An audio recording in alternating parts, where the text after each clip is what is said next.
I just listened through a round of AI interviews, and I want to tell you one counterintuitive takeaway. For 2 years, the whole industry has been chasing one word: bigger. Bigger models, longer context, more compute. But I heard a founder who just raised $98 million say, flatly, that this direction is wrong. The person saying that is Dan Biderman, CEO of a company called Engram, a $98 million seed round. Before this, he worked on machine learning at Mosaic, and earlier, he served in the Israeli Special Forces. Let me put the conflict of interest on the table first.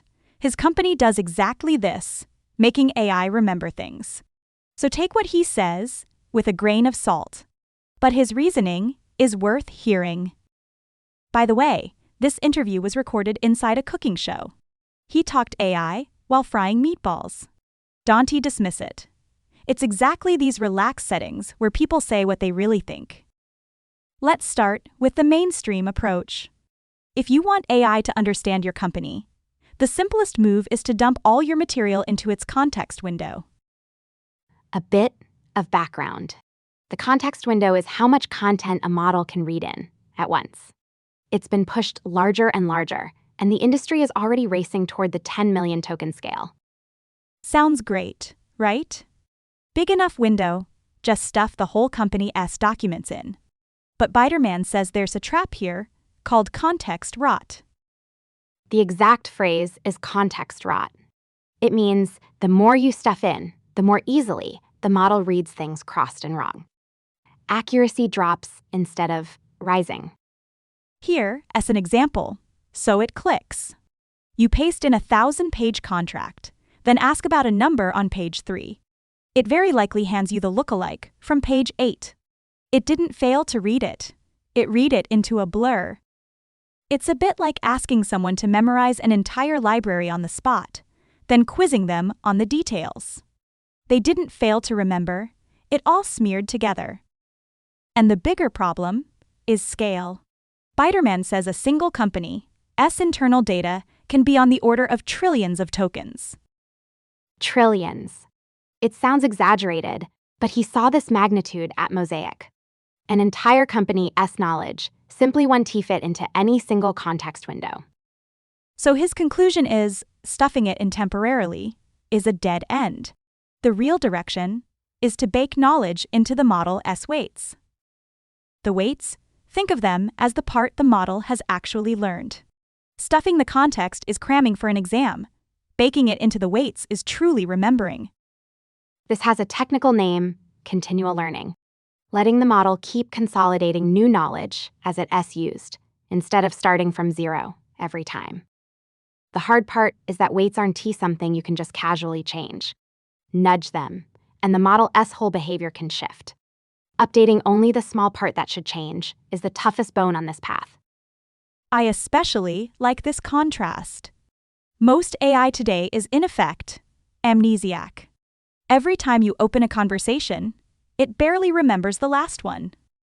You have to feed it the background over and over. What Biderman is betting on is an AI that remembers, that understands you more the more you use it, instead of tiring you out more.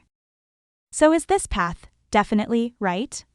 Let me set out a few chairs. No side taking. First chair, the big model camp. They all say just keep making the context window bigger.